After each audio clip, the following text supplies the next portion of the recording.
시편 34편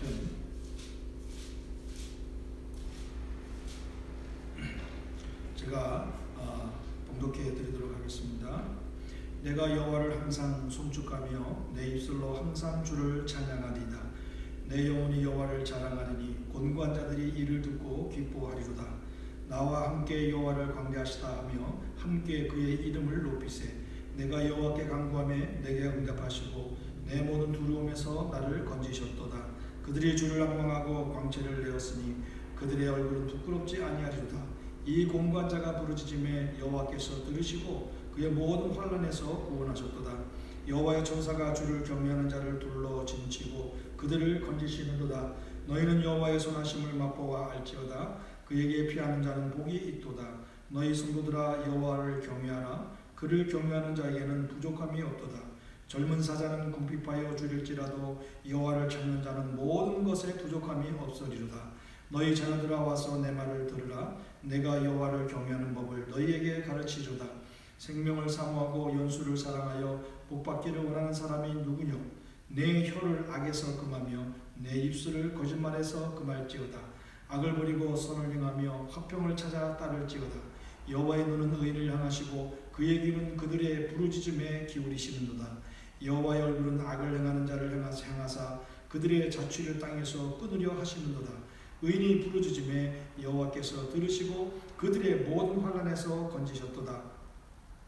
여호와는 마음이 상한 자를 가까이 하시고 중심으로 통회하는 자를 구원하시는도다.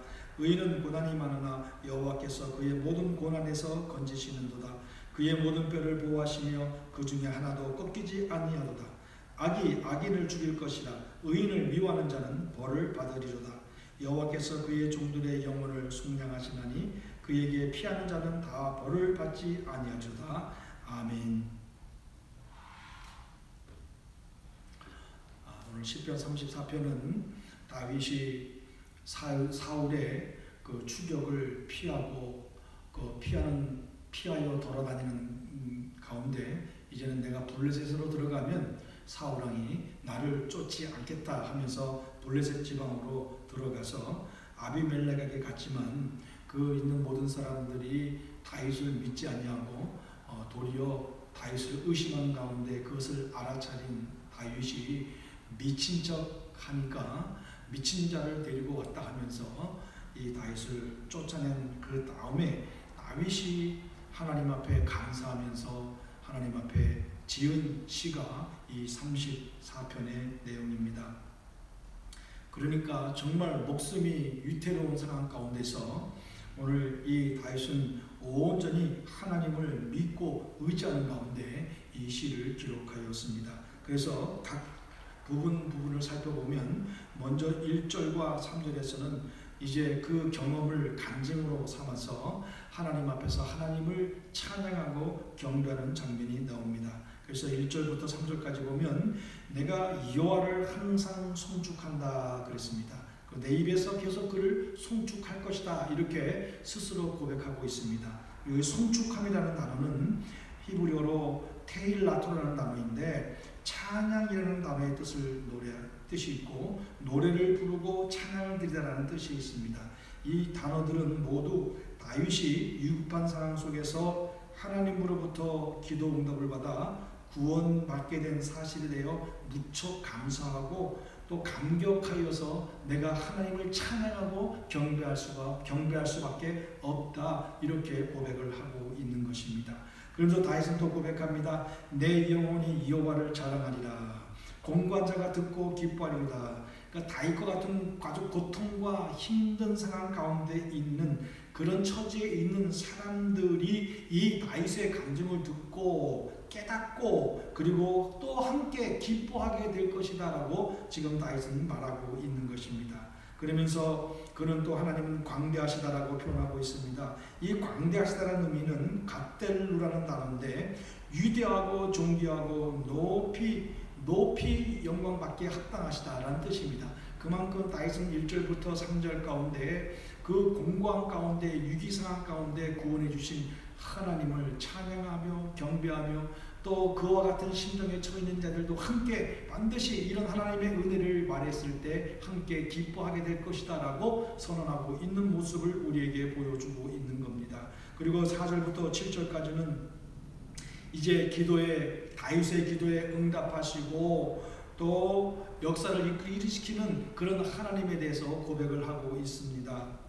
그래서 이 4절에 하나님 다윗은 먼저 선언합니다. 내가 하나님께 구하매 하나님께서 내 기도를 응답해 주셨고 두려움과 걱정 속에서 나를 건져 주셨다. 이렇게 표현하고 있고, 또 저희가라는 표현이, 저희라는 단어는 다윗을 포함해서 다윗을 따랐던 그 모든 무리들, 약 400명의 무리들이 함께 하나님을 앙망하고 또 그 광채를 입었고 얼굴이 부끄럽지 아니할 것이다 라고 말하고 있습니다. 그래서 이 앙망하다는 단어는 이 핫비투라는 단어의 원형으로 나바트가 쓰여졌는데, 관심을 가지고 유에서 바라보고 하나님의 응답과 인도에만 초점을 맞추고 그분의 응답을 간절히 바라는 모습을 함축적으로 표현한 단어입니다. 그만큼 위기의 상황 가운데, 힘든 가운데 오늘 다윗은 그 무리와 함께 하나님을 바라보고 의지하고 믿고 기도하고 나갔음을 고백하고 있는 겁니다.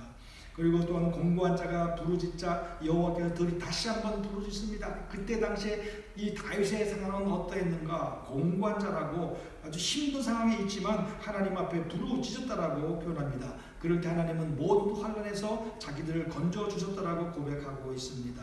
이 부르짖음에라는 해당하는 카라는 소리쳐 부르다, 간절히 호소하다, 그러니까 위급한 상황에서 도움을 요청하다는 뜻을 가지고 있습니다.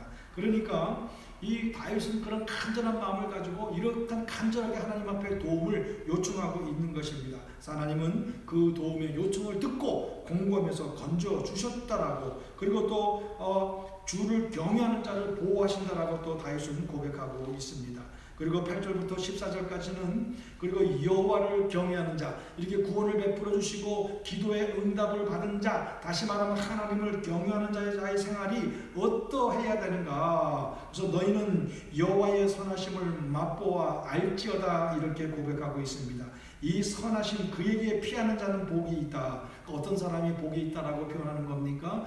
여호와를 의지하고 그분에게 모든 것을 맡기고 피하는 자는 복이 있다라고 얘기합니다. 그래서 이 선하심이라는 것은 이 토브라는 단어인데, 여호와께서 자기를 찾는 자들에게 베풀어 주시는 모든 삶의 신령한 은혜를 의미하는 표현입니다. 그러니까 여호와의 선하심을 맛보아, 그러니까 하나님께서 하나님을 온전히 찾고 의지하는 자들에게 베풀어 주시는 말할 수 없는 크고 넓은 하나님의 은혜를 알게 된다는 것입니다.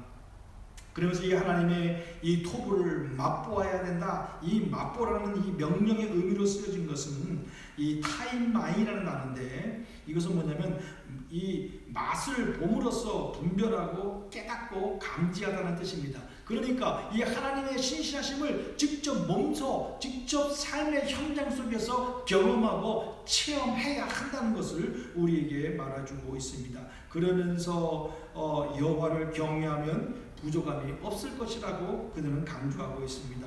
그러면서 또 그 어린 자들에게 와서 내 말을 들어라. 내가 하나님의 그 경외하는 방법을 가르쳐 줄 것이다. 그리고 생명을 사모하고 장수와 복받기를 원하는 사람은 누구이냐? 악한 말을 하지 아니하고 악을 버려야 하고 선을 행하고 화평을 찾아서 따라가는 자들이 하나님께 복을 받는 자들이 될 것이다 라고 이렇게 다윗은 고백을 하고 있는 것입니다.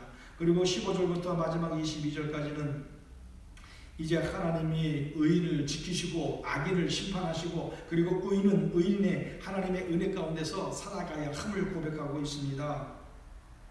여호와의 눈은 어디를 향하나, 이렇게 먼저 묻고 있습니다. 그 하나님의 눈은 의인을 향하신다라고 답을 하고 있습니다. 하나님의 귀는 의인들의 부르짖음에 귀를 기울이시고 하나님의 눈은 하나님 뜻에 살아가는 의인들을 보고 계신다는 겁니다. 그리고 하나님의 여호와의 얼굴은 행악자를 보시면서 악한 자들을 판단하시고 심판하신다는 것을 고백하고 있습니다. 그리고 또 하나님은 마음이 상한 자를 가까이 하시고 또 중심에 통해하는 자를 또 구원해 주신다는 겁니다. 이렇게, 그리고 의인은 고난이 많지만 하나님께서 반드시 그 고난에서 건져 주실 것이라고 표현을 하고 있습니다. 철저하게 보호해 주실 것이고, 그리고 악이 의인들을 죽일 것이지만 그러나 미워하는 자는 반드시 죄를 받게 될 것이다 라고 표현하고 있습니다. 이처럼 오늘 이 시편 34편을 통해서 다윗은 하나님 앞에 온전히 고백함으로 그 위기의 상황에서 구원해 주신 것을 감사함으로 이렇게 고백하고, 하나님의 신실하심을 고백하고, 하나님의 그 응답하심을 고백하고 믿음으로 나가고 있는 장면들을 우리에게 보여주고 있습니다. 이러한 대략적인 본문의 말씀을 통해서 우리에게 주시는 교훈 첫 번째는, 하나님은 반드시 우리의 기도를 들으시고 하나님의 백성들을 지키시고 보호하여 주신다는 것을 오늘 다윗의 고백을 통해서 우리는 깨닫게 되는 겁니다. 하나님은 항상 하나님의 백성들을 향하여 얼굴을 고정하고 계십니다. 그리고 항상 하나님의 귀는 우리의 부르짖음과 우리의 통의 자복함을 듣고 있다는 사실을 우리는 절대 잊어서는 안 됩니다. 그래서 다윗은 이런 분명한 하나님의 믿음, 하나님을 향한 믿음과 경외와 확신을 가졌기 때문에 이런 공고한 상황 중에서도 하나님 앞에 기도하며 믿음으로 나가는 그 모습, 그래서 하나님은 그 기도를 들으시고 다윗을 블레셋에서부터 구원해 주시고, 다윗이 어디를 가든지 간에 하나님 앞에 기도할 때 하나님은 그의 모든 기도를 들어주시고 승승장구의 은혜를 베풀어 주셨습니다. 시글락을 얻게 되어서 오는 모든 전쟁 가운데 승리케 해주시고, 그래서 하나님은 또 유다의 왕으로 세워주시고, 또 7년 6개월이 지난 다음에 이스라엘의 통합 왕으로 세워주시면서 다윗이 어디를 가서 무엇을 하든지 간에 하나님께 여쭙고 하나님께 기도함으로 하나님은 다윗의 기도를 들어주셔서 모든 일에 형통의 복을 베풀어 주셨음을 우리는 말씀 가운데 깨닫게 되는 겁니다. 이처럼 하나님은 항상 우리를 도우시고 있다는 사실을 우리는 잊지 말고 그 하나님을 온전히 믿고 의지하고 쉼없이 하나님 앞에 간구하고 의지하고 나가는 그런 우리들의 삶이 되어야 될 줄로 믿습니다. 하나님은 살아계시고 또 하나님은 공의의 하나님으로서 오늘 본문에 말씀하신 것처럼 악인들을 반드시 심판하십니다. 그리고 악인들을 심판하시고 보고 계십니다. 그렇지만 악인들은 심판을 당하게 될 것이고 우리 의인들은 하나님으로부터 구원을 받게 될 것이고 보호하심을 받게 될 것이고 철저하게 우리를 지키신다는 그 말씀을 통하여서 우리 믿는 자들은 믿음과 확신을 통하여서 우리가 어떠한 상황에 있을지라도 하나님은 보고 계시고 우리의 기도를 듣고 계시고 또 우리를 지켜주신다는 그런 믿음을 가지고 오늘 하루도 살아가는 그런 우리들의 삶이 되어야 될 줄로 믿습니다. 두 번째로 우리가 이 말씀을 통해서 듣는 교훈은, 우리는 이런 하나님의 신실하심을 알고 믿고 깨달았다면 우리는 온전히 하나님 앞에 기도와 믿음의 자리에 들어가는 저와 여러분들이 되어야 될 줄로 믿습니다. 오늘 본문 속에서 다윗은 철저하게 하나님 앞에 부르짖고 하나님을 앙망하고 하나님만을 의지하고 바라보고 나갔다는 사실을 우리에게 보여주고 있지 않습니까? 다윗은 그런 위기에 처했을 때도 하나님을 떠나지 않냐고 하나님만을 의지하고 바라보고 나갔기 때문에, 그리고 그때마다 하나님 앞에 기도하고 하나님 앞에 여쭈었습니다. 하나님, 그럴 때 하나님은 다윗에게 말씀해 주시고 응답해 주시고 그의 부르짖음을 들어주시고 평생 지켜주시고 보호해 주시는 그런 놀라운 하나님의 은혜를 경험하며 살아가는 다윗이 되었던 것입니다. 그래서 모든 그 이스라엘 왕들의 역대기를 바라볼 때에 하나님의 판단 기준은 다윗의 삶이 판단 기준이 되었다라고 우리에게 분명히 말씀하고 있지 않습니까?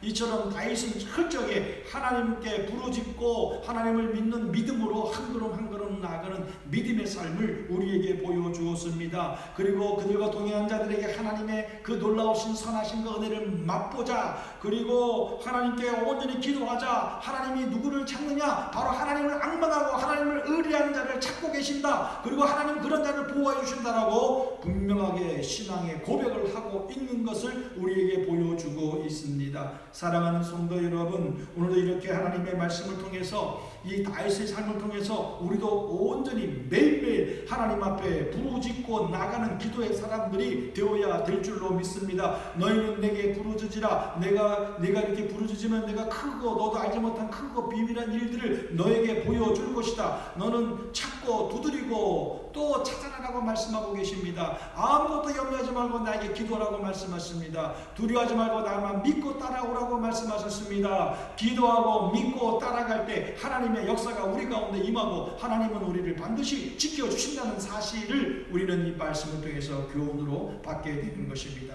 사랑하는 성도 여러분, 오늘도 우리에게 어떤 일이 펼쳐지겠습니까? 어떤 상황 속에 있습니까? 그 상황 때문에 염려하거나 근심하거나 걱정해서는 안 될 것입니다. 오늘 말씀의 교훈을 따라서 우리는 무조건 하나님 앞에 나가 기도의 자리에 들어가는 저와 여러분들이 되셔야 될 줄로 믿습니다. 그리고 반드시 하나님의 약속의 말씀을 믿고 흔들리지 않는 믿음을 가지고 확신을 가지고 하나님이 반드시 들으시고 지키시고 보호해 주시고 인도해 주신다는 분명한 믿음의 확신을 가지고 하나님을 믿는 믿음으로 하루를 살아가는 그런 복된 하루가 되어야 될 줄로 분명히 믿습니다. 사랑하는 성도 여러분, 오늘 말씀을 정리하겠습니다. 하나님이 어떤 분이신가요? 우리의 모든 것을 아시고 우리의 기도의 귀를 기울이시고 우리를 바라보시고 우리를 어떻게 하면 돕고 어떻게 하면 이끌어 가실까? 그런 놀라운 사랑을, 은혜를 지금 우리에게 베풀고 있다는 사실을 절대로 잊어서는 안 된다는 교훈을 얻었습니다.